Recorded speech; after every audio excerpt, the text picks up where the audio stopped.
Citizens of the planet Earth who are involved in financial markets are all collectively holding their breath right now, waiting to see what Jerome Powell is going to say about inflation and the Fed's plans for the upcoming 4 to 6 months, which also, of course, leads us into election season, which offers a lot of nuance as to what could happen with markets. We saw a tiny little move this morning on Bitcoin and Ethereum, but it was very short lived. But we are seeing the dollar start to show signs of reversal. I'm going to talk about all of that, but more importantly, we're going to do a little AMA, hang out. I have no guest today, but after that, something we did in the past and was absolutely hilarious. At 10 a.m., I'm going to attempt to live stream and broadcast Jerome Powell's speech so that you guys can relentlessly mock him in the chat. I can bring up your comments. We can have a good laugh till we cry moment together like last time. Now, of course, last time we had all the people asking him questions and each one of them were uniquely hilarious and mockable, but this time we will just have to focus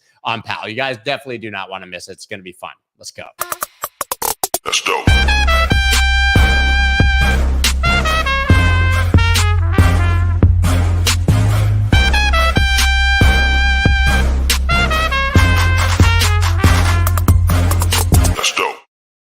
What is up, everybody? I'm Scott Melker, also known as the Wolf of All Streets. Before we get started, please subscribe to the channel and slam dunk on that like button. Look, I'm missing a light. It's kind of cool, though. It's mysterious. Let's see. Oh, I realized that one of my lights wasn't on. Kind of crazy right there. Look different. I was like, I look different.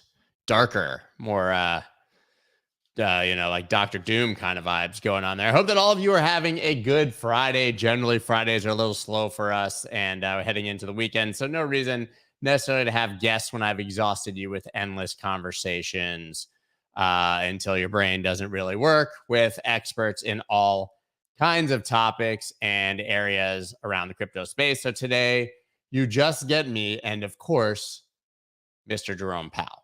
Mr. Jerome Powell. We are going to figure out how to do that. Just looking at what you guys are talking about over here. Fibbo Swanee, good morning, buddy. Dez, good morning. How are you? Fibbo Swanee is dong well. Good to hear that you're dong as well. Happy trading today. Could get messing. Good morning, Yins, and happy Friday, Dez.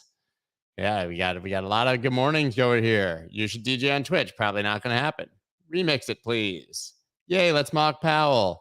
Checking in from Duval, not so far from where I'm at. Oh, we got a lot of Duval, a lot of Jacksonvillians, if you will. I don't think that's a thing, but it should be. I just coined that. I think that. Hey, Des, glad you're doing well. We're going to get on that golf course eventually one day. Sadly, not because of the golf aspect of it, but actually I was supposed to do this stream and then be out the door down to Orlando, Florida to play golf for a couple days.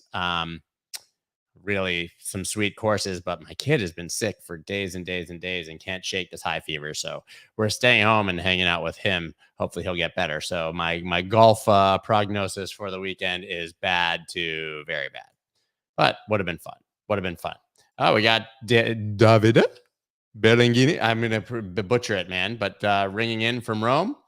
Awesome. Nice to see you guys. This guy is spot on, Morris. You can't possibly be talking about me. Tampa in the house. Yeah, living the good life despite Voyager. Well done. Yeah. Somebody mentioned in one of my comments today, I just saw that they had gotten an email from Voyager, like listing out their assets. I have not received said email as of yet. But yeah, what are you going to do? Phuket, man, you guys are literally everywhere all over the world. I hope your boy feels better soon. Yeah, he spiked started to spike a fever on Sunday. And then by Monday, it was like 103, 104, and has had a relentless 103 and 104 fever for 5 days. Pretty crazy. And finally, they did a full panel on him and has 3 different random kid viruses all smacking him at once. Not a very good time. But he'll be fine. Always will, Not fun when your kids are sick. It's pretty terrible. Yeah, I'm definitely very short on sleep for the week. He's awake obviously every hour or two and needs us. So yeah, no, golf can wait. Golf can wait till another day, of course. So listen, let's do a quick review of what's happening in the market. I've got 3 news stories. Then we can just sort of we can prep for Jerome Powell. We can be his fluffers, if you will, get lubed up. So let's see what we got going on. First, of course, I think that this is probably pretty obvious that this would be happening. Large Ether traders position for volatility spike as merge draws near. Block traders are buying Ether strangles, which involves buying both bullish and bearish option contracts. Why would you do that? They bet both ways. The reason being that they're expecting extreme volatility. So one of your trades goes wrong, but one of them goes exceptionally well because it moves very large in one direction. Now, this is a volatility trade and one that people don't care about direction will often take. So that sort of seems to be the big positioning by block traders around Ethereum with the merge coming up. And this is on the futures contracts for the end of September and the end of October. I mean, you've probably seen a lot of sort of degen traders saying, listen, I'll take a leverage long and a leverage short. It's a very similar kind of strategy, although based on futures and not entirely the same. But the idea being that you basically get long, get short, and then you close one when there's a clear move in volatility in one direction, let the other one ride, and you make that money. That's what's happening right now surrounding Ether. It's interesting. Coinbase launches voter registration tool ahead of November elections. Despite a no politics policy, you may remember that they literally have been very outspoken about having no politics, being neutral, company first. A lot of controversy around George Floyd incident. The exchange is stepping in, calling the midterms the most important in crypto's history. And, I don't think that's hyperbole. I think that this is actually a huge moment, depending on which officials are elected from both parties. I don't think this is a statement that one party is better than the other. I think it's a statement that we need to focus in on the politicians from both parties who are favorable to crypto and likely to pass favorable legislation. The leaders we elect in November will be making key decisions about how crypto, blockchain, and Web3 are regulated, he wrote.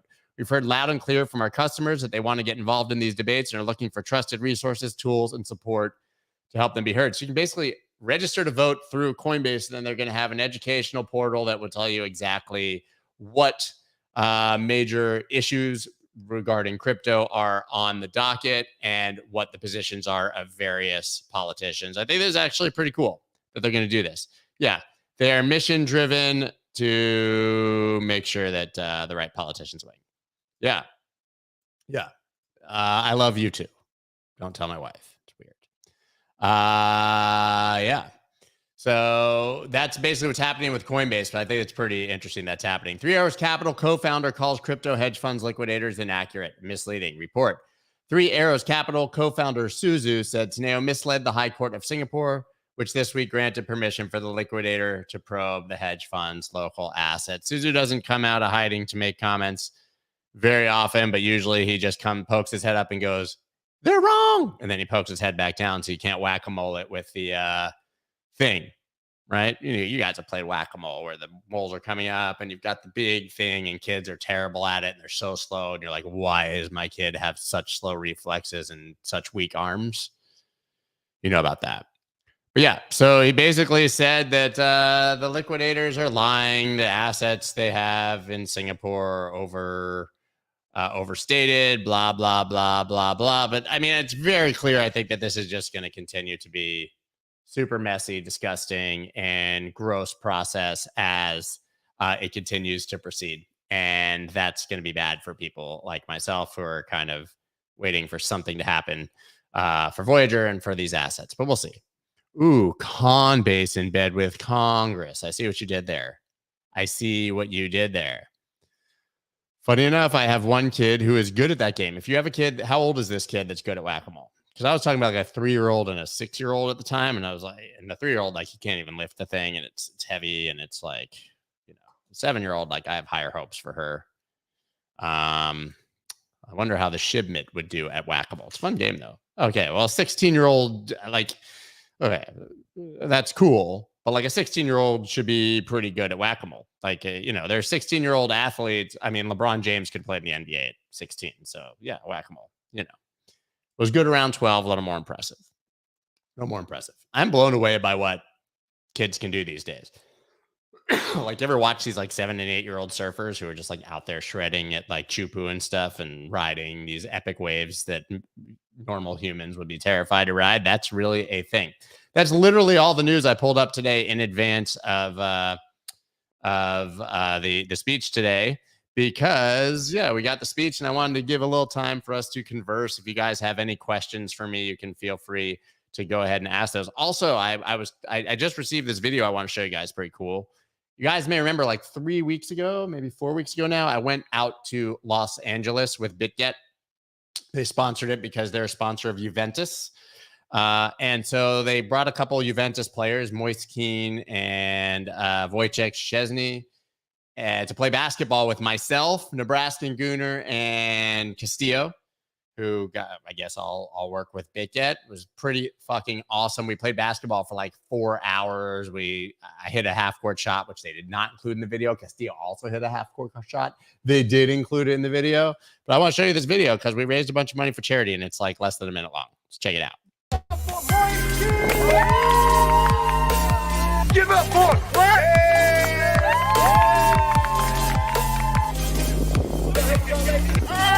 That's the half court shot.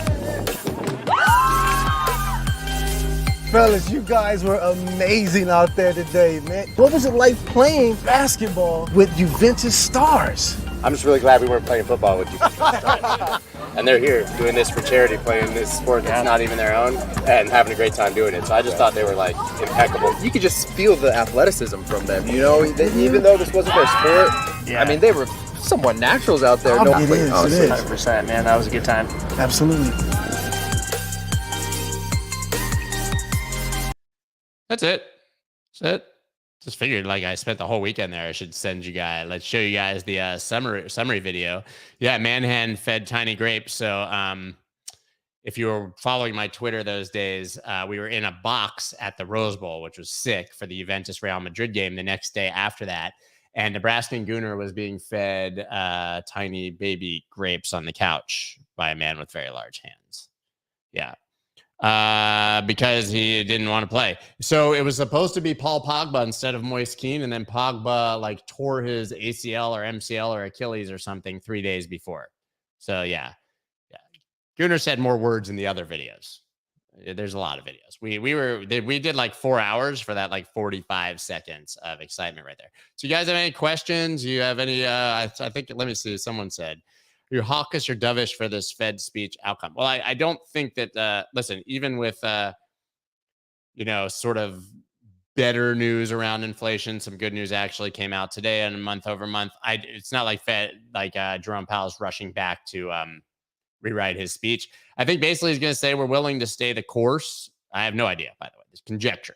Like, willing to stay the course, that, we're going to keep tightening. But Bullard then came out today and said he thinks 0.5 for September, which is kind of crazy because I think everyone's pricing in 0.75.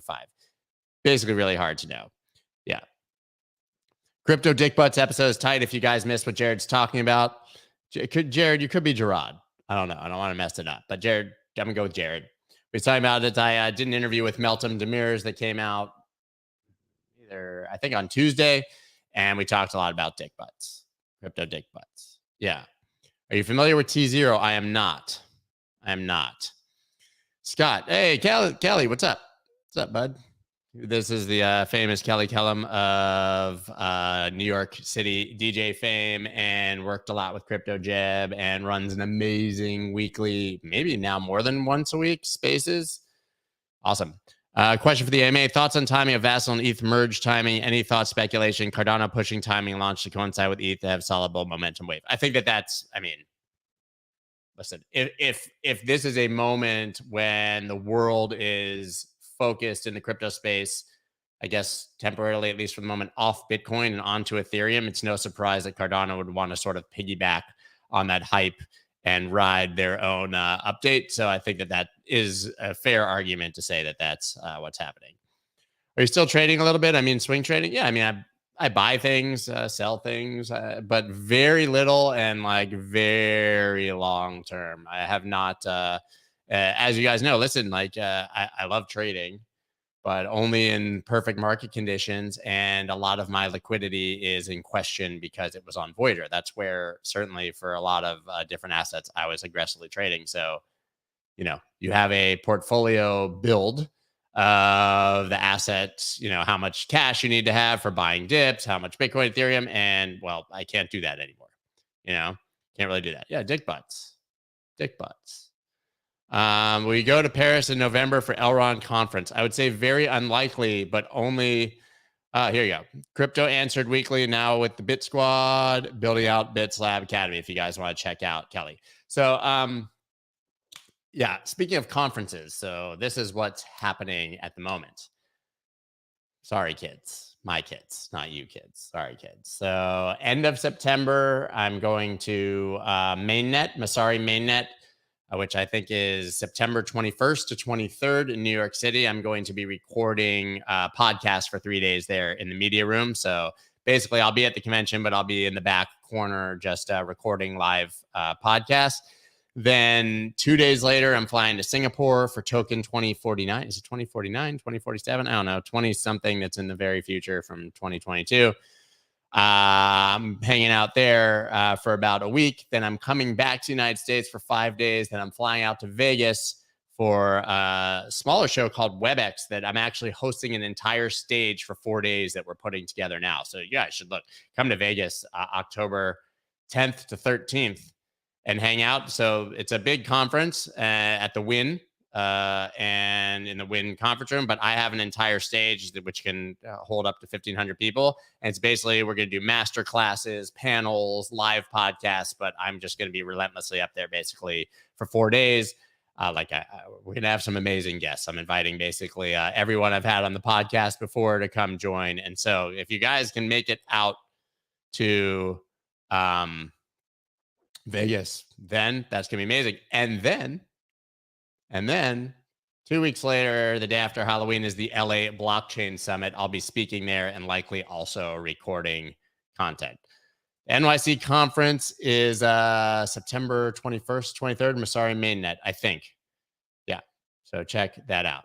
So yeah, basically, I had stopped really doing the in-person stuff circuit, but I love doing in-person podcasts. There's an opportunity to go to where the people are that I want to interview and not fly around one by one to find them. So it's been pretty fun doing that. Let me say, what would you say to someone motivated, not too dumb, willing to transition from a regular job to crypto trading? Asking for my dad. Don't. This is what I would say. I did this. I wouldn't say that I had a regular job, but when I had another form of income, DJing, and I had a couple other consulting projects and stuff on the side, I was a much better trader than when I decided to quit everything and trade full time. So the first few months that I was trading full time, I was a train wreck. And I think it was because mentally, once you feel like trading is your full-time job, you press harder and take trades that you otherwise wouldn't because you feel like you need to be in the market and you feel like you need to be working. I mean, there are people who scalp and need to be doing this all day, certainly, but I think you can have great success at trading as your side hustle. And also that's a great way to add money to your trading portfolio. I think there's less pressure and I think you'll take smarter trades. I think you can make just as much money. Listen, I mean, trade less, make more is something I've said for a very, very long time. You just want to hit bigger on less trades than, play the statistics game because most people are going to lose on most of their trades. So I think that you need to you just start with a small account. If you can do that, say, hey, if I can turn 10 grand into 15 grand, then say, what can I do with 100 grand? Try that to 150. You know what I mean? But to be a professional crypto trader, you have to think about the math, right? It's not easy. How much can you expect to make, right? You're going to have a very large portfolio. If you're using proper risk management, you're only trading with a certain percentage of your portfolio. That percentage needs to be enough that whatever your expected gains on that small percentage can cover every single bill that you have in your life and also the months or stretches when you don't make money. It's very, very, very hard. Let's say that you make 10% a year. Be very good if you're a hedge fund. If you're a hedge fund and you made 10% on your portfolio a year, if it costs you $50,000 a year to live, which is pretty low in the United States, you would need to have a $500,000 portfolio and consistently make that 10% just to get by on 50,000. And if your trading portfolio is 500,000, your overall portfolio should be millions, because we all know that you should be an investor first, right? So I would say, honestly, man, in the words of a very famous unknown person, don't quit your day job. That's what I would say. I think you will actually make more trading with your day job than you will if you quit it. I don't know you. That's maybe not true, but we all know the statistics on how bad people are at trading. I did end up becoming a profitable trader, but it was largely because we were in a massive crypto bull run at the time. I did all right shorting some things on the way down, but then I really, I trading became a bit overwhelming for me. I love it. And I started to, really enjoy writing the newsletter and podcasting and doing this a lot more than trading. I'd much rather right now be doing this with you guys than attempting to, scalp trades. It's just not for everyone, and people burn out. And so for me, like, I'd rather my income be, a sponsorship model from, having sponsors advertising on my podcast so I can do what I want all day, and doesn't monetize my audience at all. It's great. I mean, I used to obviously have a paid newsletter, and even that at a certain point, which was a good business, I just decided that that's not something that I wanted to do, and I'd done fine. So yeah, man, listen, it's like talking about the market, trying to educate people, trying to basically facilitate mainstream adoption as opposed to bring in a bunch of traders. Like, it just, to me, is a better use of my time, less stressful, much more enjoyable. Certainly now with 2 kids, it's a lot harder to be a professional trader the more distractions that you have, And so it just better life for me, to be quite honest, right? And there became a point. Listen, we all we evolve and we live and learn, the newsletter started as a trading newsletter. It's like, here's my setups. I wasn't taking most of them. They were on, like, here's the setups, here's trading lessons, blah, blah, blah. But I think as time went on, I just felt like it was a bit irresponsible to promote trading when I knew that so many people were going to lose, even though it was just me talking about what I loved. I wasn't trying, there was no incentive for me to make more people trade. I wasn't getting paid to do that. And it just really, became a way to do it. You do not monetize your social media. I don't monetize my Twitter at all. Nothing is ever for sale on my Twitter, period. You never see me posting ref links. The only time you see me mention a company on Twitter basically is when, for example, if Bullish sponsors a podcast, when we tweet the podcast, we say sponsored by Bullish.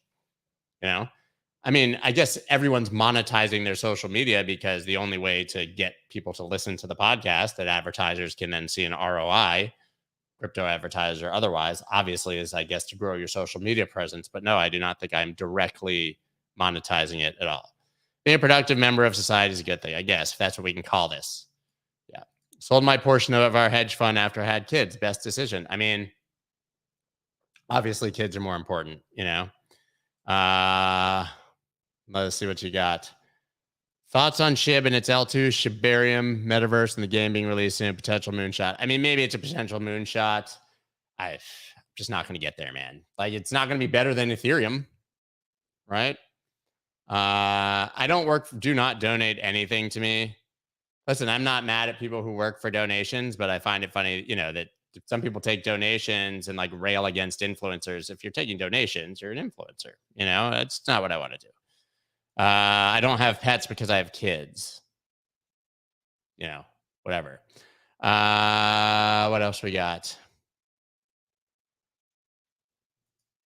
Yeah, he made his newsletter a few months ago, decided not to monetize his audience. Sponsors pay bills, audience shouldn't. Great rollout for crypto personalities. Listen, there's nothing, I was charging $15 a month. Actually, I had a lot of people who were members of the paid newsletter who were upset when I got rid of the paid newsletter because it became free, and they felt like, I don't know if it wasn't as special, but for me, I don't need your $15. It was great. I made really good money doing it, but I would rather, it would be sort of hypocritical for me to say, hey, listen, my goal is mainstream adoption, as many people as possible, but also put my content behind a paywall.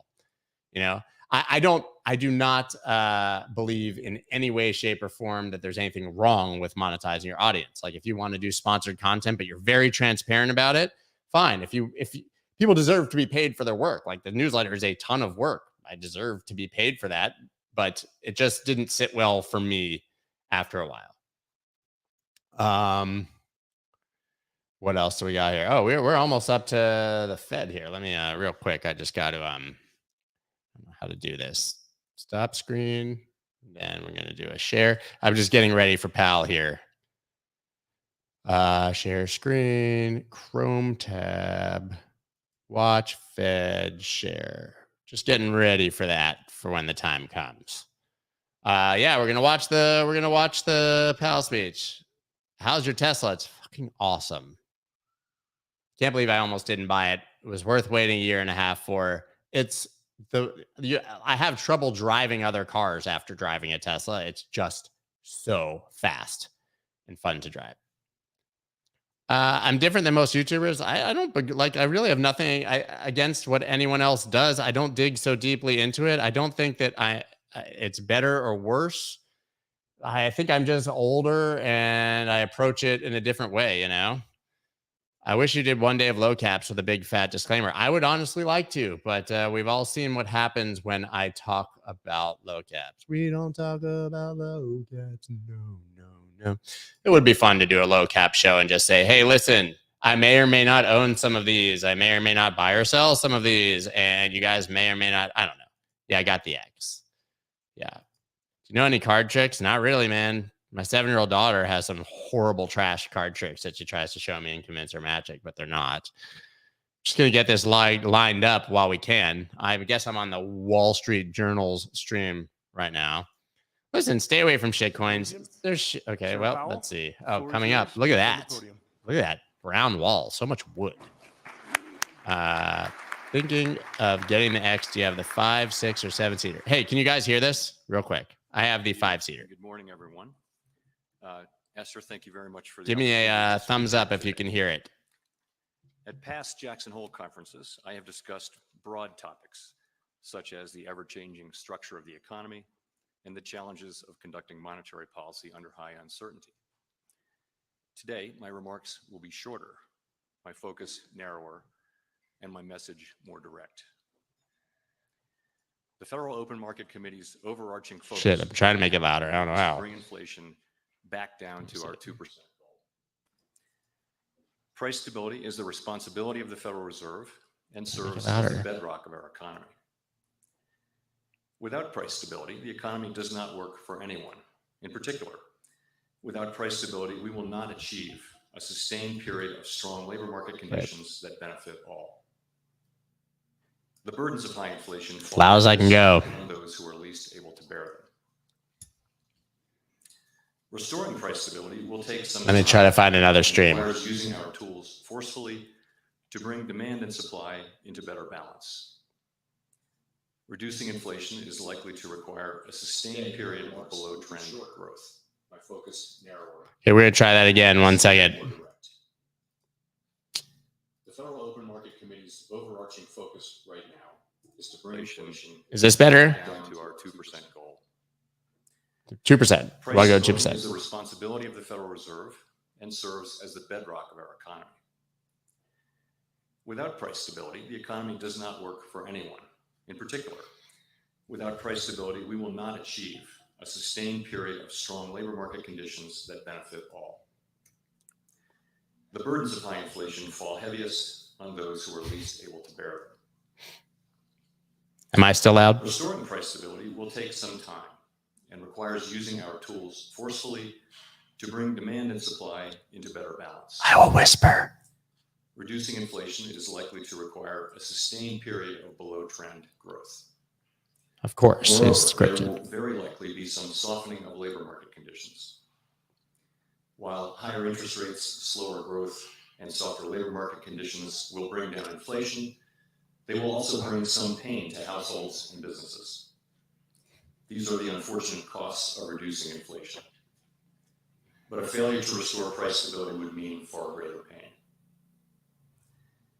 The U.S. economy is clearly slowing from the historically high growth rates of 2021, which reflected the reopening of the economy following the pandemic recession. Money printing, bitch. While the latest economic data have been mixed, in my view, our economy continues to show strong underlying momentum.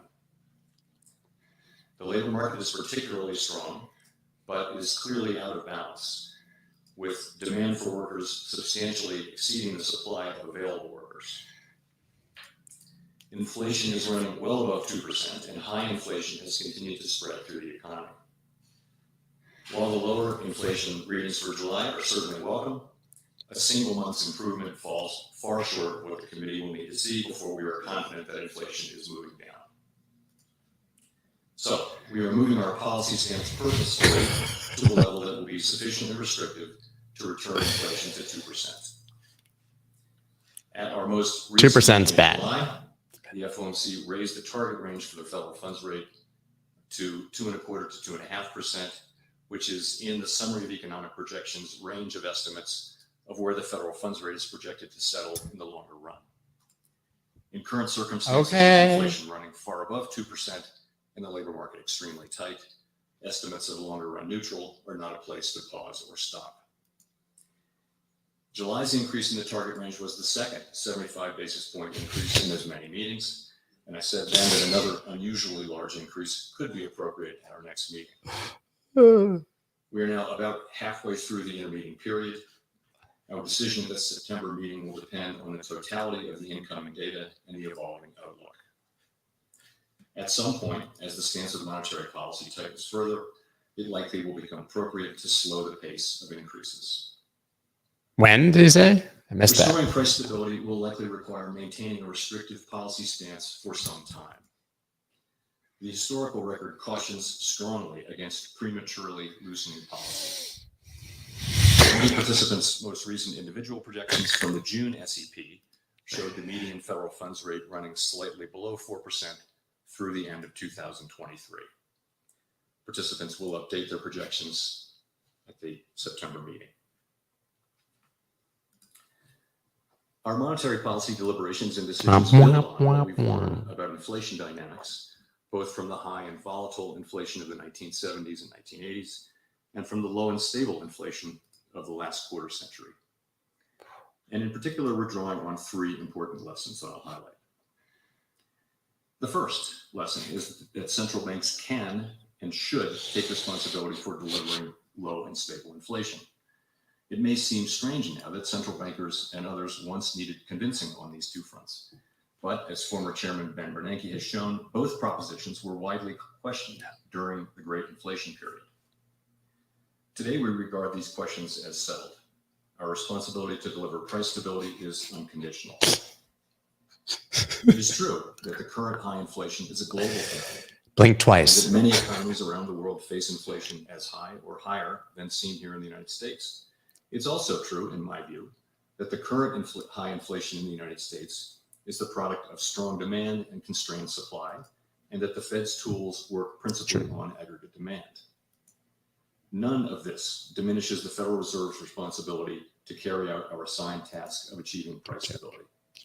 There is clearly a job to do in moderating demand to better align with supply. We are committed to doing that job. The second lesson is that the public's expectations about future inflation can play an important role in setting the path of inflation over time. Today, by many measures, longer-term inflation expectations appear to remain well anchored. That is broadly true of surveys of households, businesses, and forecasters, and of market-based measures as well. But that is not grounds for complacency, with inflation having run well above our goal for some time.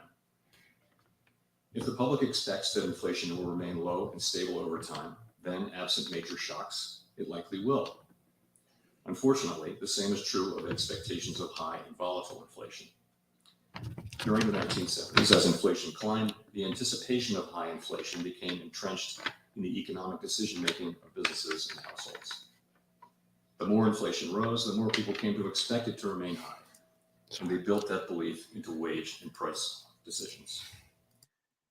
As former Chairman Paul Volcker put it at the height of the Great Inflation in 1979, Inflation feeds in part on itself, so part of the job of returning to a more stable and more productive economy must be to break the grip of inflationary expectations. One useful insight into how actual inflation may affect expectations about its future path is based in the concept of rational inattention.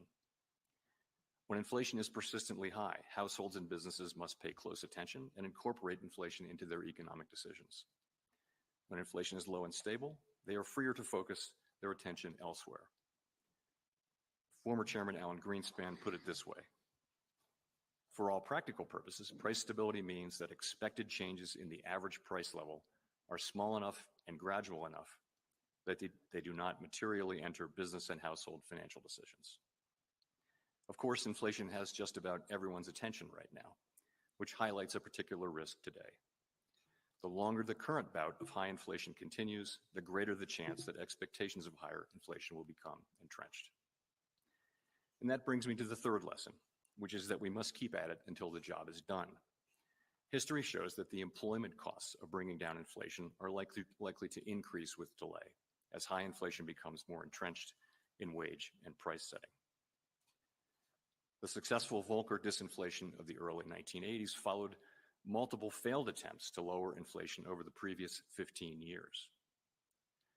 A lengthy period of very restrictive monetary policy was ultimately needed to stem high inflation and to start the process of getting inflation down to the low and stable levels that were the norm until the spring of last year.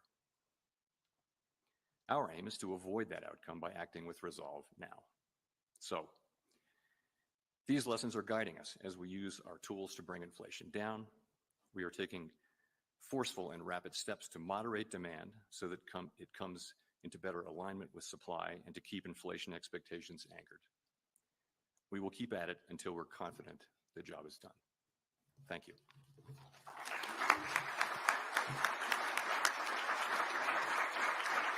That's it. That's it. That's all. That's it. 9 minutes. I'm actually surprised that Jerome can last 9 minutes. 9 minutes. That was pretty hawkish, I would say. Now markets are pumping again. Nuts. So we did up into the speech, down during the speech, and now we're going up after the speech. Is that what I'm seeing? Look at the, let's see if we can find a little 4 hour. Just kind of sideways. Honestly, very little happening. I mean, here's the SPY. Share it. All right. I mean, yeah. Push down to 415, back at 420, bro. 420. 420. Inflation is bad. We may hike rates. We may not. Depends on the data. Yeah, very useful. So we're committed, but saying that there, I would say to me the sort of sticky thing there that I want to hear it because I hate inflation, but he was like, we're pretty committed to our 2% target. A lot of people were projecting that, not that he would say it today, but that basically we would just accept a slightly higher floor for inflation as the new normal. Just, 5, 6%. Yeah, not dovish, not hawkish, just ambiguous. I would actually say that was kind of hawkish. I think that was kind of hawkish. DXY seems to be dipping. Yeah, like I've been posting this chart on Twitter the last few days, and yeah, dude. So listen, I mean, that's the daily, but zooming out, first of all, people are calling this a double top. To be clear, if you're trading this as a double top, you have to wait for it to break below 104. A double top is only confirmed if you have a break below the neckline of that double top. So it's just an idea until all the way down here. And then you expect a massive drop, like down to, 99, something like that would be the target. But this is starting to look less like it's consolidating against resistance, which is what you're concerned about, right? I mean, we often see one of these in any asset, right? You come up into it, form a flag, boom, boom, bounce out, up and above. Right? That could be this, but this is a pretty aggressive candle. We do have a flag right now, to be clear. So it's too early to get super excited and start having a party because it's a little flaggy. Let's see. Yeah, I mean, that's it's perfectly flaggy at that point. Not cool. Let me see if I can lock that in. But this is starting to look a little low for that, right? Why does this matter? I mean, the dollar is everything. If the dollar dumps here, everything should go up. If the dollar consolidates under this resistance and breaks above, look out below. But like this sort of double topping and this continuing down is a very, very good sign for markets in theory. Yeah. If it doesn't go up, it could go down or stay flat. You're welcome. That's correct. Yeah. That's right. Yeah, the next Fed talk will be on the set of that 70 show. That actually was the set of that 70 show. Surprise. Hawkish good or bad? Well, yeah, we've got dovish, we got hawkish good, hawkish neutral, hawkish bad, dovish good, I would say hawkish neutral. Maybe markets will trade on fundamentals again rather than Fed speeches. Maybe. Bitcoin's dead ass flat though. Bitcoin's dead ass flat. Really. Yeah.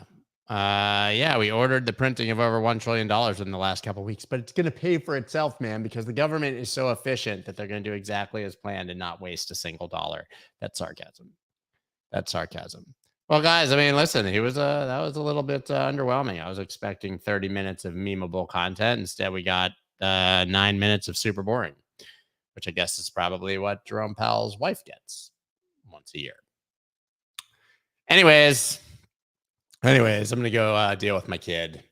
Thank you guys for hanging in there through this. That was fun still to watch. And I hope that you guys all have a wonderful, super great. Listen, I talked about the newsletter, but if you're not subscribed to the newsletter,